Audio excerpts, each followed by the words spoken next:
Nah, izin Pak Ketua Tim melaporkan hasil kegiatan pembentukan dan pengembangan BUMDesma di Jawa Barat. Nah, jadi untuk dilaporkan di Jawa Barat itu ada sekitar 426 UPK yang memang harus menjadi atau bertransformasi menjadi BUMDesma di tahun 2024 awal, tepatnya di bulan Februari 2024. Nah, sampai saat ini memang baru sekitar 216 BUMDesma yang sudah bertransformasi. Nah, sisanya memang belum bertransformasi dengan berbagai pertimbangan atau berbagai kendala yang ada di lapangan seperti itu. Nah, untuk saat ini peran kita dari DPMD adalah untuk pengembangan bagaimana BUMDesma setelah bertransformasi. Memang ada beberapa kegiatan yang sudah dilaksanakan, utamanya itu pengembangan kapasitas BUMDesma itu pernah dilaksanakan di tahun 2024 atau 2025 ini di awal tahun. Mulai dari sekolah bisnis desa, jadi dia meningkatkan pengembangan kapasitas untuk pengurus BUMDesma. Lalu ada juga rakor BUMDesma yang telah diadakan, di mana di rakor tersebut dibentuk forum komunikasi BUMDesma Jawa Barat. Nah, nanti tugas forum ini adalah untuk mengkonsolidasi BUMDesma yang ada di Jawa Barat, kemudian juga untuk agar si UPK lain itu tertarik untuk menjadi BUMDesma seperti itu. Nah, untuk kendalanya sendiri mungkin memang di beberapa contoh, misalkan di Bekasi. Nah, di Bekasi ini dari 24 UPK itu memang belum ada yang bertransformasi. Kemudian jadi di Jawa Barat ini ada dari 19 kabupaten kota ini ada 3 kabupaten yang memang si UPK-nya belum bertransformasi, Pak Ketua. Pertama Bekasi, sudah tadi saya sampaikan. Yang kedua Subang. Nah, Subang ini kendalanya karena di tahun 2023-2024 ini memang ada intervensi langsung dari kepala daerah agar si UPK ini jangan bertransformasi, atau si DPMD Kabupaten Subang ini menghentikan proses transformasi UPK-nya. Kemudian yang satu lagi ada di Kabupaten Tasikmalaya. Nah, kalau Kabupaten Tasikmalaya ini memang ada penolakan dari UPK untuk bertransformasi. Mungkin itu Pak Ketua. Siap. Terima kasih Pak Diki Restu Muharom atas penjelasannya. Untuk kedepannya BUMDesma yang sulit bertransformasi, apakah bisa di-push untuk bisa bertransformasi atau gimana? Langkahnya bagaimana? Nah, kita memang sudah mengadakan beberapa kali pertemuan dengan kabupaten kota, baik itu secara langsung maupun melalui Zoom. Nah, khusus untuk Kabupaten Bekasi, jadi tahun ini memang karena kendala di Kabupaten Bekasi ini bukan dari BUMDesma-nya atau bukan dari kebijakannya, tapi memang karena di tahun 2023 ini Kabupaten Bekasi ini dipimpin oleh PJ. Nah, PJ kemarin tuh dia tidak mau mengeluarkan peraturan agar si BUMDesma ini bertransformasi atau si UPK bertransformasi. Nah, untuk tahun 2025 ini kami sudah melakukan kerjasama, melakukan komunikasi, maka untuk proses transformasi itu sedang dikebut, Pak, seperti itu. Nah, kemudian untuk di Kabupaten Subang juga sama seperti itu.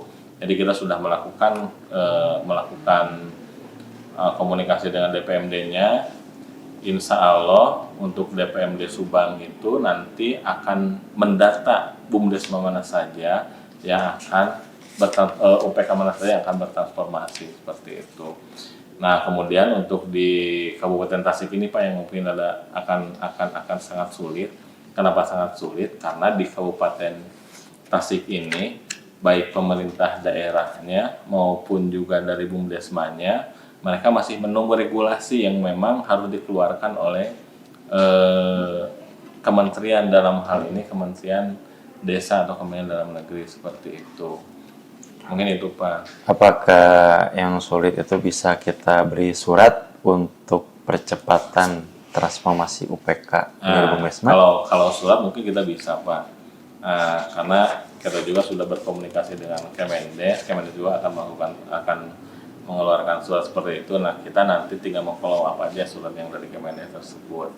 Nah khusus untuk di Kabupaten Subang, di Kabupaten Subang ini mereka sekarang sedang mengadakan sosialisasi Pak untuk percepatan transformasi ke UPK, karena ada beberapa tahapan untuk bisa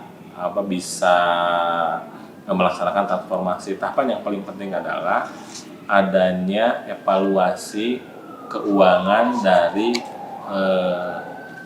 Inspektorat Kabupaten. Nah itu Pak yang memang belum dilakukan oleh ketiga kabupaten tersebut seperti itu. Nanti hasil evaluasi di Inspektorat itu menjadi dasar apakah BUMDesma atau UPK itu layak atau tidak untuk bertransformasi ke BUMDesma seperti itu. Oke, terima kasih informasinya. Diminum dulu Pak Diki. Siap, Bang. Hadun mohon. Siap, sami-sami. Ketua. Nanti kalau ada apa-apa bisa langsung kontak-kontak saya via WA aja. Siap, Bang. Oke, terima kasih. Siap. Izin Bu Kabid melaporkan, jadi dalam 3 bulan terakhir kita sudah melaksanakan 2 kegiatan walaupun bentuknya memang supporting. Yang pertama pembentukan atau percepatan pembentukan Koperasi Desa Merah Putih. Oke. Nah, jadi di Jawa Barat ini ada sekitar 6.000 atau tepatnya 5.900 koperasi Desa Merah Putih yang sudah terbentuk di 5.900 desa dan kelurahan. Nah, bentuknya kita supporting Bu, jadi kita mempercepat pelaksanaan musyawarah desa guna pembentukan koperasi desa tersebut. Nah, mungkin tahap selanjutnya setelah pembentukan nanti ada pengesahan kelembagaan, yaitu melalui notaris. Jadi ya. nanti dikasihkan akta notaris. Nah itu yang harus kita percepat kembali, karena memang di tanggal 21 Juli nanti akan ada peluncuran serentak yang akan dilaksanakan secara nasional. Dipusatkan, memang kalau secara nasional itu dipusatkannya di Klaten. Nah untuk di Jawa Barat ini dipusatkan di Kabupaten Bogor. Kabupaten Bogor di Desa Hambalang, karena lokasinya dekat dengan kediaman Presiden Prabowo. Itu yang pertama. Nah yang kedua, kita juga supporting di kegiatan makan bergizi gratis. Itu menjadi kegiatan strategis nasional juga, makan bergizi gratis. Nah di sisi supportingnya, jadi kita menyiapkan BUMDes yang memang akan bekerja sama dengan BGN, baik itu sebagai pengelola maupun bukan pengelola, baik itu sebagai penyedia barang maupun sebagai pengelola dapur umumnya nanti. Nah di Jawa Barat ini Bu, sudah ada 3 yang bekerja sama dengan BGN di bawah naungan BUMDes. Pertama di Indramayu, yang kedua Desa Panjalu di Ciamis, dan yang ketiga Desa Wangisagara, BUMDes Niagara di Majalaya, Bandung. Nah dari ketiga ini memang sudah kita survei juga Bu.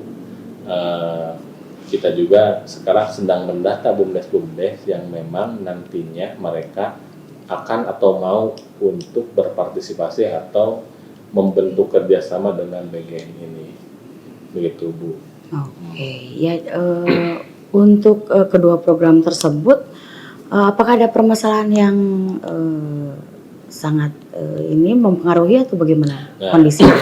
Untuk di kegiatan Koperasi Desa Merah Putih, itu karena memang itu menjadi program yang sangat ditekankan oleh Presiden kita. Nah, permasalahannya itu Bu hanya di sisi penganggaran untuk pembayaran notaris. Nah, jadi di Kepres itu untuk pembayaran notaris itu pembiayaannya diserahkan kepada provinsi dan kabupaten. Nah, sekarang memang sedang disusun bagaimana cara penganggarannya seperti itu. Kita sudah minta ke kabupaten mana saja yang sudah menganggarkan dan yang belum menganggarkan. Nah, dari data yang kita miliki itu dari 19 atau dari 27 kabupaten kota itu baru 7 kabupaten yang telah menganggarkan. iya. Ya, yang lainnya memang dalam proses penganggaran seperti itu. Ada juga yang menggunakan dana BTT seperti itu. Nah, itu untuk di KDMP itu permasalahan untuk yang badan hukumnya, status badan hukumnya. Nah, untuk di pengembangan juga sama, Bu. Jadi dari 6.000 atau 5.900 KDMP yang terbentuk itu 21 KDMP itu revitalisasi. Maksudnya revitalisasi itu dari koperasi yang sudah ada itu direvitalisasi menjadi koperasi KDMP Desa Merah Putih. Nah, sisanya itu pembentukan baru. Nah, yang pembentukan baru ini Bu yang akan menjadi concern kita karena kenapa? Karena dalam pengembangannya mereka itu harus memikirkan unit usaha apa yang akan digelutinya seperti itu. Sedangkan kan di desa juga kita sudah terbentuk BUMDes. Nah, jangan sampai unit usaha yang terbentuk nanti itu sama atau menjadi saingan dari BUMDes seperti itu, Bu. Itu untuk KDMP. Nah, untuk BGN sendiri, jadi kesulitan dari BUMDes untuk bekerjasama dengan Badan Gizi Nasional itu karena Badan Gizi Nasional itu mensyaratkan yang nantinya bekerja sama itu yayasan. Nah, BUMDes yang 3 tadi juga dia bekerja sama dengan yayasan yang bekerja dengan BGN, operatornya adalah BUMDes. Nah, itu kesulitan oleh BUMDes yang lainnya seperti itu, Bu. Jadi mereka kesulitan untuk menemukan yayasan yang tepat yang akan diajak kerjasama untuk bekerja sama dengan Badan Gizi Nasional. Seperti itu. Nah, kita sekarang kita sudah mendata BUMDes mana saja yang mungkin nanti mereka akan atau mau untuk bekerja sama dengan BGN. Mudah-mudahan dalam 1-2 minggu ini datanya keluar. Nah, kita mungkin nanti minta arahan dari Ibu seperti apa. Karena memang dari Kemendes itu mereka sudah meminta data. Karena dibuka peluang selebar-lebarnya untuk bekerja sama dengan BGN seperti itu, Bu. Nah, selanjutnya sesuai dengan arahan dari Kemendes ya, pendampingan kita atau peran kita untuk KDMP dan juga untuk MBG itu seperti apa? Nah, untuk sekarang ini kita fokus dulu aja di pembentukan. Oke. Nah, karena kita sudah pembentukan 100%, nah kita melangkah fokus untuk ke pemenuhan badan hukumnya seperti itu. Nah, nanti setelah badan hukum beres, pembentukan beres, nanti baru kita melangkah ke pengembangan unit usahanya. Nah, kita berencana karena kita juga bekerja sama dengan kita juga punya BUMDes. Nah, nanti kita akan mengkolaborasikan antara KDMP dengan BUMDes itu seperti apa. Nah, kita sedang menyusun bentuk kolaborasi seperti apa seperti itu. Itu untuk KDMP. Nah, untuk yang BGN, mungkin untuk yang BGN posisi kita hanya di pengumpulan data aja, pengumpulan data, kemudian pendampingan BUMDes yang akan bekerja sama dengan BGN seperti itu. Nah, kita juga harus mempersiapkan mungkin ada beberapa kriteria BUMDes yang harus dipersyaratkan. Pertama itu BUMDes harus sudah berbadan hukum. Nah, yang kedua BUMDes harus sudah sehat secara finansial seperti itu. Dan yang ketiga memang BUMDes harus sudah siap dengan SDM yang mereka miliki seperti itu. Oke, kalau gitu mungkin selanjutnya kita susun saja program atau kegiatan yang sesuai dengan tugas kita sebagai pihak provinsi. Nanti kemudian melaporkan pada saya. Siap. Oke. Terima kasih, Ibu. Terima kasih sama-sama ya. Assalamualaikum. Waalaikumsalam. Sehat Pak Kades? Siap, alhamdulillah Pak Diki. Untuk sawiyo saya. Arah izin Mbak Kades. Semohon kumaha. Diki dari DPRD Provinsi Jawa Barat. Mohon. Kalau abdi tugas kepemimpinan Kades apa Kades. Mohon. Ayah sabuara izin pernah didugikeun. Bangga Bang. Ayah sabuara izin pernah ditaroskeun gitu. Oh iya. Mohon kaitan dengan program kegiatan yang harus dilaksanakan. Mohon. Siap. Oh ya, Aduh, Kang. Nah, jantan kieu Pak Kades. Dinas Provinsi Jawa Barat atau sababaraha kali ngayakeun program sareng kegiatan. mohon. Utamina kanggo peningkatan kapasitas badan usaha milik desa. Semua. Sareng badan usaha milik desa bersama. Oh, BUMDes mah teh ya. BUMDes Oh, ya. gitu. tak kawasan desa Pakades teh janten salah sahiji pesertana cik abi hoyong terang Pakades saatos jeung saacan dilatih teh kumaha cik bumdesna gitu nah aya kamajemengan atau lebih langsung melempem gitu. Oh itu tos satu kemajengan mah pastinya tos dilatih makan masyarakat nate tos langsung melek gitu nya benten satu acana kan satu acana mah jika hayam ngukut paranye gitu nya teu apal beasna kumaha teu apal beunyeurna kumaha jiga kitu tah asa majak pas dilatih mah alhamdulillah hiji pengurusna langkung lebih adaptif teh manehna teh anjeunna tos tiasa ngigelan ternyata usaha teh kudu kieu kadua anu ieuna si bisnisna oge henteu saukur gitu nya lain saukur non tukcing dibetuk cicing gitu nya tapi mudah-mudahan cenah payuna ieu ngahasilkeun PADES nu langkung ageng alhamdulillah ayeuna ge tos nganggukeun PADES kana 30 juta per tahun tina bisnis sembako sembako semuhun seperti itu. Jadi ada satu acan dilatih mah panginten kirang adaptifnya kirang ieu ayeuna mah tos singset aya nama iya pan kapungkur mah saukur mun sembako teh saukur muka toko hungkul ayeuna mah aya pelayanan nu lainna lewat online via WA tos sapertos kitu ayeuna mah janten omsetna ge naik gitu masyarakat. Nah maksudnya kieu Pak Kades itu salah satu bentuk evaluasi semuhun anu dilakukan ku DPMD teh. Nah program anu dilaksanakeun teh manfaat henteu gitu ka masyarakat ka naon ari teh aya manfaat mah gitu. Semuhun Ini evaluasi kadua identifikasi oge Pak Kades. Identifikasi naon sih kebutuhan masyarakat teh gitu. Cing ayeuna masyarakat teh ayeuna teu ku ayeuna sabisa gitu. Nah kakirangan kumaha gitu. Tah engke hoyong kumaha gitu pelatihan selanjutnya teh hoyong kumaha gitu naon dipariweukeun ku masyarakat teh gitu nah ieu kanggo si abdi oge kanggo disampaikan ka pimpinan gitu nya pemi dilihat secara nya mangrupa nama berenya alhamdulillah aya kamajuan tina sabisa teh da kumaha oge da ari sahade-hadena program aya masyarakatna teu pinter mah anger we matakan kudu minterkeun heula anu masyarakatna mun panginten ari kahoyong nama nya kahoyongna kitu nya ge upami panginten mimiti sama peningkatan kapasitasna dilaksanakeun tur modal oge mimiti sama gitu nya tanggung pisan eta jadi harapan kedana modal teh tong dina desa we dana desa mah pabeulit kacoceng ku hoyong masyarakat ku jalan teh ku bansos teh ku sanes hoyong nama pangbantosakeun oge panginten peningkatan kapasitas sareng modalna oge ti mana we eta mah mangga ditu nah kieu Pak Kadesnya tahun 2018 sebenarnya program nya di DPMD teh pemberian modal ageng 150 juta per bulan karena terus dilaksanakan 2 tahun 2019-2020. Mung hasil evaluasi ternyata si Bumdes itu acan siap nampi anggaran. Karena pertama SDM-na anu kira. Anu kaduana bingung, terus di pasien artos bingung bade kumaha gitu. Nah, makanya setelah dievaluasi, ternyata daripada masih ada modal, mending lembaga nu dikiatan gitu. Makanya digentos nu tadi masihan artos, aya masihan pelatihan. Yang insya Allah kapal atas pelatihan bagus atau si lembaga sae nya kantul demu tandai pangitan kanggo ngasih modal. Nah mudah-mudahan karealisasikeun bakal amin eta udah bakal ini tos kuat kan barudakna pangitannya pengurus tinggal modalna mudah-mudahan nya payuna. Tah salinti modal naon deui Pak Kades.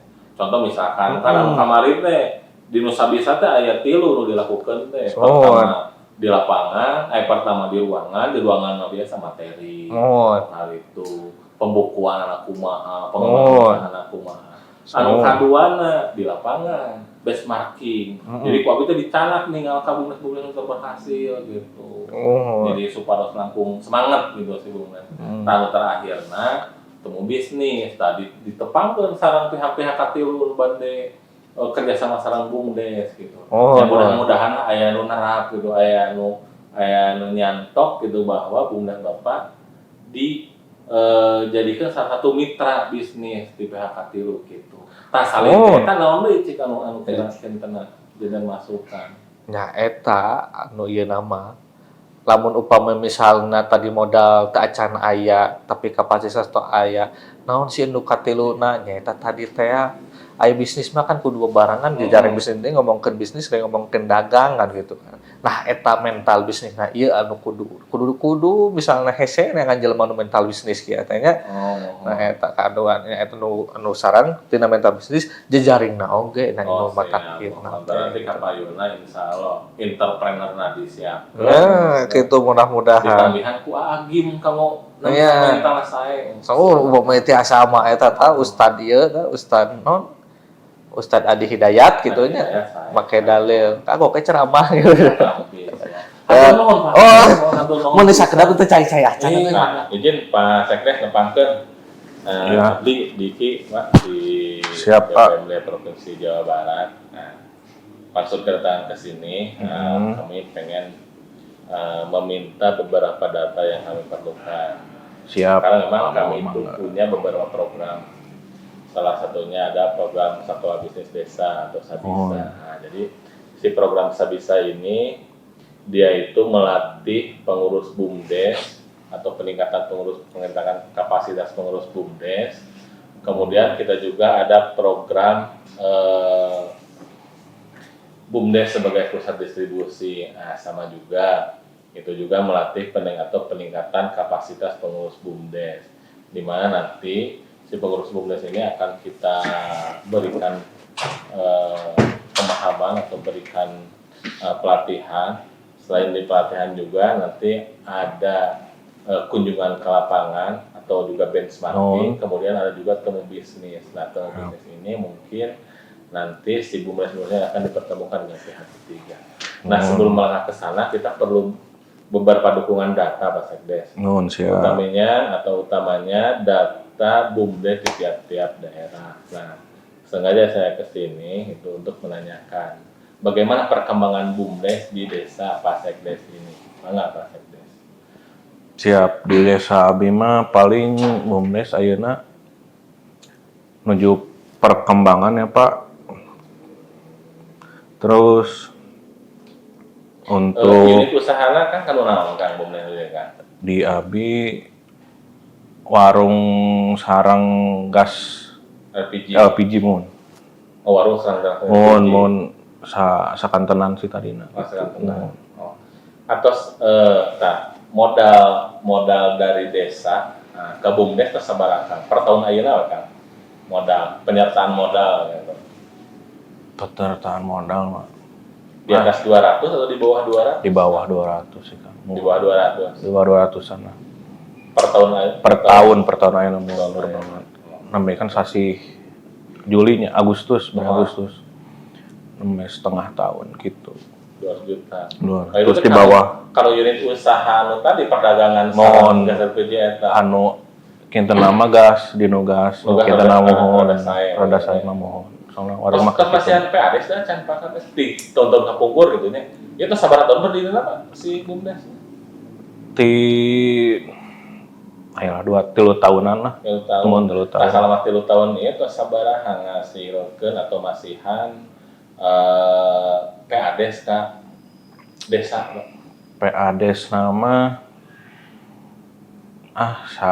teu acan sa ageng nu ti nu lain gitu.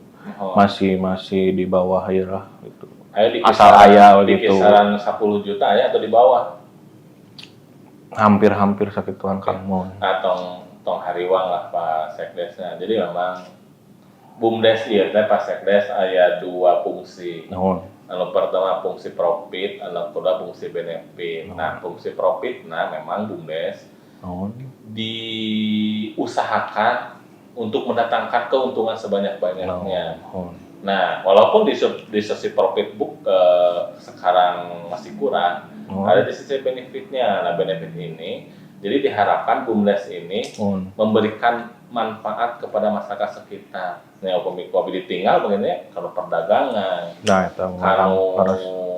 kanu gas gitu nyata sapertosna ngasihan benefit anu Ya, agung lah lumayan ka lah. masyarakat. Ngomong Mau periode di emot oge Pak Sekdes janten si BUMDes ieu ulah bersaing jeung masyarakat. Oh, UMKM-nya. Nah, sayana mah si BUMDes ieu teh janten naon lah sapertos grosir kanggo UMKM atau kanggo warung-warung lain di desa Pak Jadi Sekdes. ngambilan itunya Kasih Kak BUMDes. warung-warung di lain teh ngambilan Kak BUMDes Ka dengan BUMDes, ya. harga yang lebih murah gitu. Saya Saya paham. nama gitu. Ya di sisi keuntungan bakal lebih ageng, di sisi manfaat oke. Aya gitunya. Gitu. Ya, tinu harga sih Kang, saingan sama eta. Tinu harga. Nuhun tinu hargina. Lumayan kan ayeuna tinu pemasak nanti di mana gitu. Oh, gitu. Tas jantan ieu teh acan tas jantan atas berbadan hukum teh acan yeuna. Soalnya salah satu persyaratan kanggo ngiringan atau untuk ikut kegiatan sabisa ini si BUMDes ini harus sudah berbadan hukum. Proses sih Kang, menuju proses. Proses. Mohon. Yang mudah-mudahan rengsengnya. Sekadap deui lah. Anu tes dibantos tuh nomor badan hukum eta lah. Ya paling di melalui ieu nawe Kang, melalui SID-na. mohon ta eta si proses-proses minta di Bandung eta naungku. Ya kemarin kan Abi udah beberapa kali komunikasi sama Kemendes. Nah memang Ka untuk orang-orang SID, Kemendes, untuk SID ini memang ada gangguan teknis gitu. Oh, yang mudah-mudahan bisa diselesaikan. Ya dibantos we eta lah. Gitu. Nah, Gitu terakhir sih. Pak Sekdes Bang Intan, tos Mangga. ingat ya acan bahwa ini mah aya koperasi desa.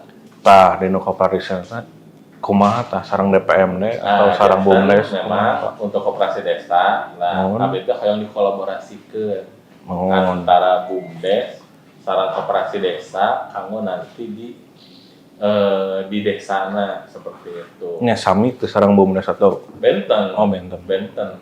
Ari BUMDes mah itu lembaga keuangan yang dibentuk oleh pemerintah Mohon. desa. Nah, ari koperasi mah itu atas prakarsa masyarakat. Oh, bener Nah, masing-masingnya dua jalan. Nah, untuk pembentukannya memang harus melalui musyawarah desa kaya seperti itu.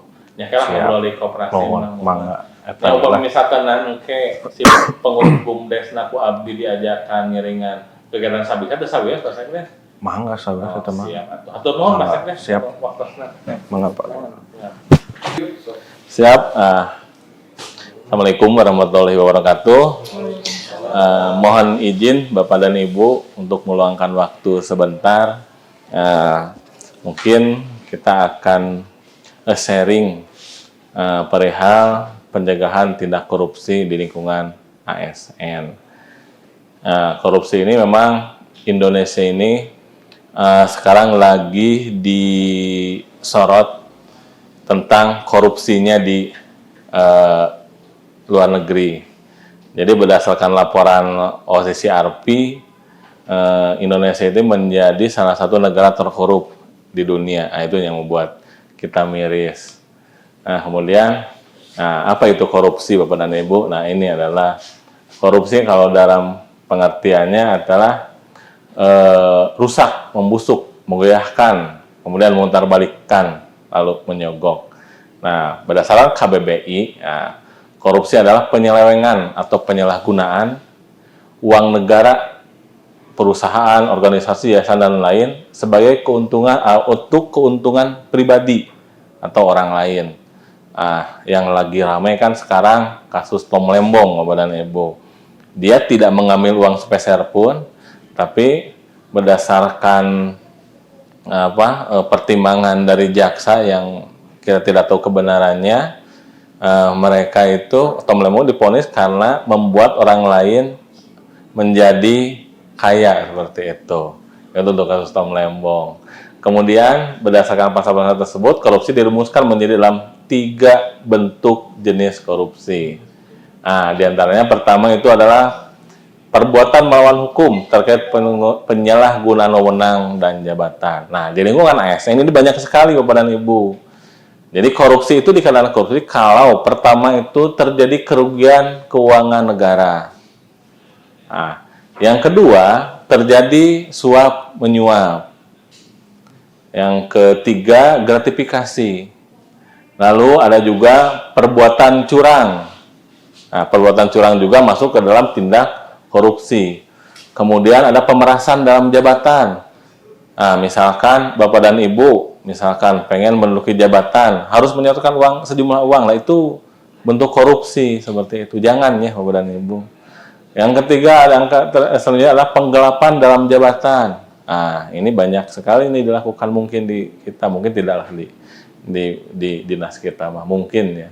Yang selanjutnya adalah konflik kepentingan dalam pengadaan. Nah, ini biasanya pengadaan barang dan jasa yang dilakukan oleh pemerintah. Nah, untuk pertama suap menyuap, Bapak dan Ibu juga tahu bagaimana proses atau kasus suap menyuap yang terjadi di kita. Contoh kecil aja Bapak dan Ibu, misal untuk sekarang Bapak dan Ibu akan menyekolahkan anaknya ke SMA favorit. Bapak dan Ibu dimintai sejumlah uang agar anaknya masuk. Nah, itu udah masuk dalam proses suap menyuap. Nah, siapa nanti yang disalahkan? Itu keduanya ternyata. Baik yang menyuap, baik pun yang menyuap, itu keduanya dapat diproses secara hukum.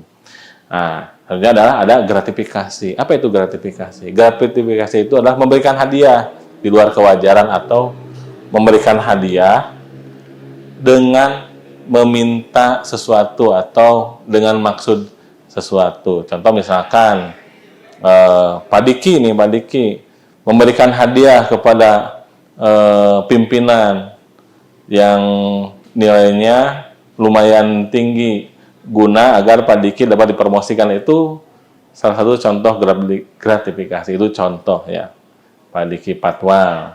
Kemudian pembuatan curang. Nah, curang ini bukan dalam game aja ya curang, ternyata di ASN juga bisa curang seperti itu. Nah, contoh misalkan kita kan mengadakan lomba BUMDes atau lomba-lomba lain itu. Contoh misalkan yang harusnya juara si A karena kita melakukan perbuatan curang, dimanipulasilah hasilnya. Nah, hasilnya yang juaranya jadi si B. Nah, itu merupakan perbuatan korupsi juga, KD. Nah, itu seperti itu, jangan ya Bapak dan Ibu. Nah, kemudian pemerasan dalam jabatan. Nah, ini pemerasan juga jangan seperti itu. Banyaklah contoh-contoh pemerasan.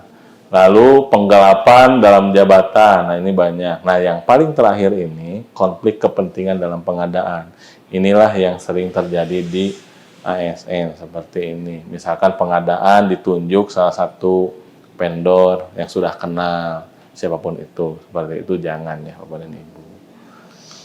Lalu selanjutnya adalah ini tentang undang-undang yang berkaitan dengan korupsi, Undang-Undang Nomor 23 tahun 2014 tentang pemerintah daerah.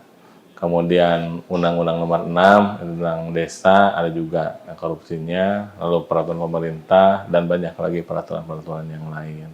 Seperti itu. Nah, mungkin itu saja Bapak dan Ibu tentang korupsi. Ada yang ditanyakan? Karena korupsi ini menjadi konsen Presiden kita Pak Prabowo untuk memberantas korupsi sampai ke akar-akarnya. Kalau bisa sampai disusul ke Antartika, cenah gitu. Itu kan kata Pak Presiden Prabowo seperti itu. Berarti dia konsen sekali terhadap pemberantasan korupsi. Alhamdulillah. Siap enggak Pak Diki juga? Apakah nggak ada aturan yang lebih keras hukumannya untuk para korupsi? Hukum mati harusnya gitu. Kenapa tidak? Tapi karena aturan kita ini sebenarnya menganut hukuman mati, tapi pada beberapa kasus. Contoh misalkan kasus pembunuhan itu masih itu bisa dijatuhkan hukuman mati. Terorisme, kemudian kasus narkoba itu bisa. Nah, untuk yang korupsi ini mungkin belum ke arah sana.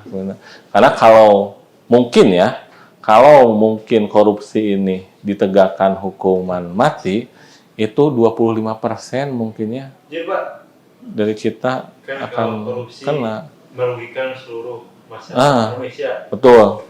Misalkan ada 1 juta masyarakat Indonesia. Ah, Kalau dalam Islam, kalau pengen diampuni harus 1 juta salaman, meminta maaf. oh, saya belum menemukan dalilnya itu ya, gitu. Nanti saya cari dulu dalilnya seperti itu. Iya. Mungkin itu saja Bapak dan Ibu yang dapat kami sampaikan. Terima kasih. Assalamualaikum warahmatullahi wabarakatuh.